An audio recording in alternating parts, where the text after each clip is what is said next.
Level 1A count, Peter Naomi. We did a ton of review. You should be very proud of all the stuff we've learned so far with us or Mikey and Stacia. You done rocked it. It was very good. Leaders, here was your little point on the swing out. 1, 2, 3, and 4, 5, 6. Yay!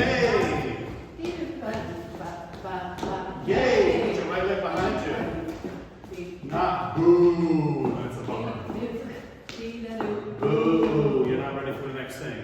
Followers, we worked on our twists.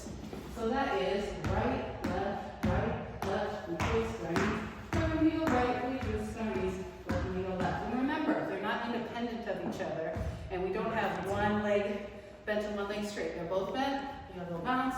We're really twisting our hips, our butt around the middle of us. Boom, boom. We practice in place. We practice on the go. And that's on the 1, 2 of the swing out. We go 1, 2, 3, 5, 6, 7, 8. Twist, twist. And again, she does not change levels. She's just right where she is. It's not lower or higher. And we did the turn. Boom, head. Around the head. Boom, head. Look at her. Show the turn, Naomi.